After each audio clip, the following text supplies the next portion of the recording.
Welcome to the online graduate research forum for spring 2014. My name is Guel and I am your presenter.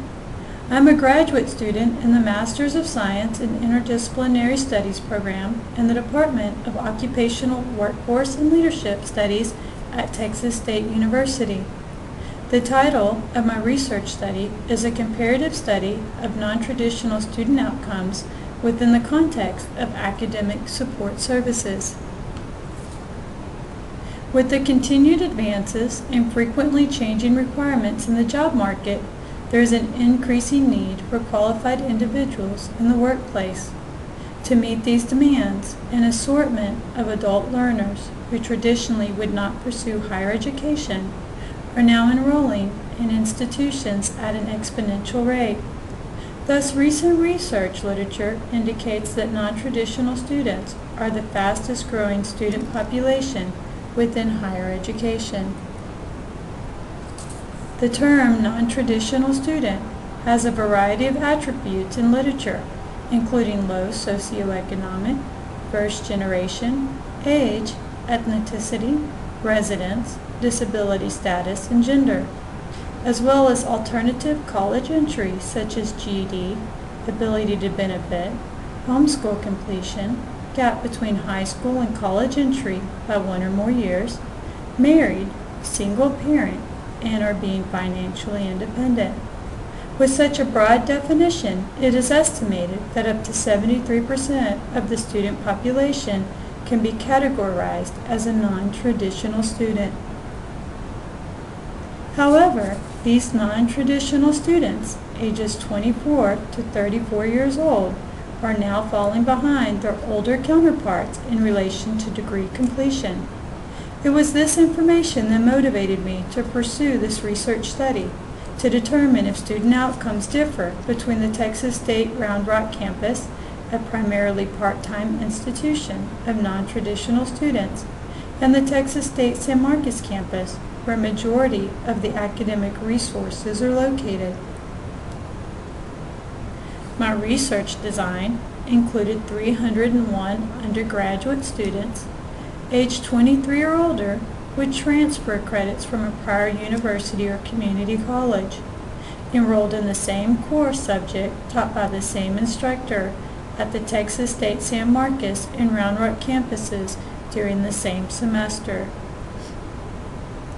Registrar quantitative data included transfer grade point average, overall grade point average, transfer grade point hours, total grade point hours, total attempted hours, completion ratio, gender, and age. In addition, I used a survey instrument to determine services used by students within and outside of Texas State University, as well as what resources may be desired by the students that are not currently offered. My method for analyzing the data consisted of a comparative model in which qualitative data was analyzed for central tendencies for grade point average and completion ratio in San Marcos and Round Rock courses individually, as well as overall student outcomes per campus using a t-test analysis. I then used the Fisher exact test to analyze differences in group proportions among the responses for the survey. P-values of 0.05 or less indicated statistical significance in the differences for the group means or group proportions. Since research shows that students integrated academically, socially, and economically have a much higher chance for success, it was assumed that non-traditional students at the Round Rock campus would have a lower grade point average and completion ratio due to lack of on-site resources. Yet the t-test analysis revealed no significant difference between grade point average and completion ratio among the student sample. This suggests no support for the hypothesis that Round Rock students would perform at a lower level due to lack of resources.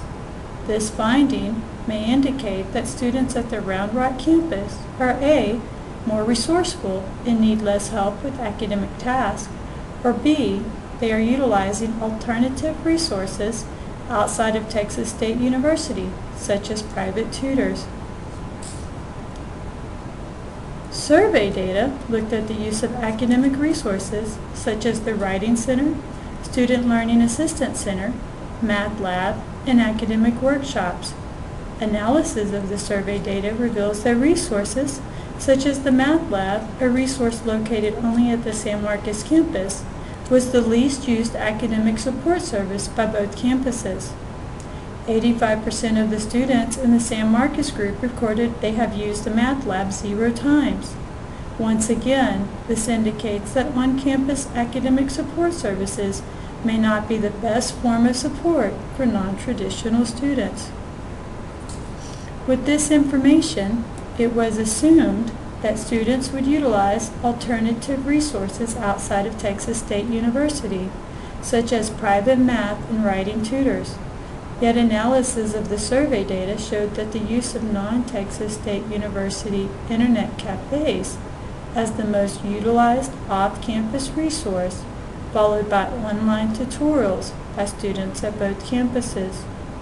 Meanwhile, over 90% of these same students indicated they have never pursued math or writing-related services outside of Texas State University.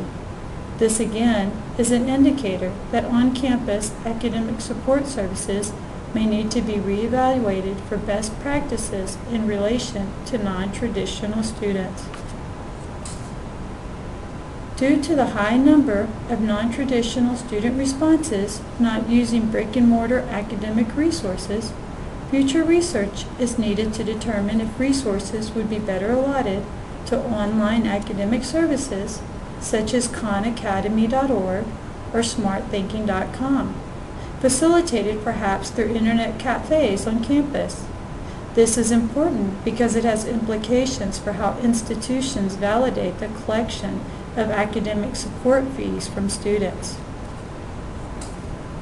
In addition, as this study was limited by a small number of courses taught by the same instructor on both campuses and by the small number of survey responses received, a future research study is recommended with a larger sample population that includes courses taught on both campuses with different instructors as well as non-traditional students.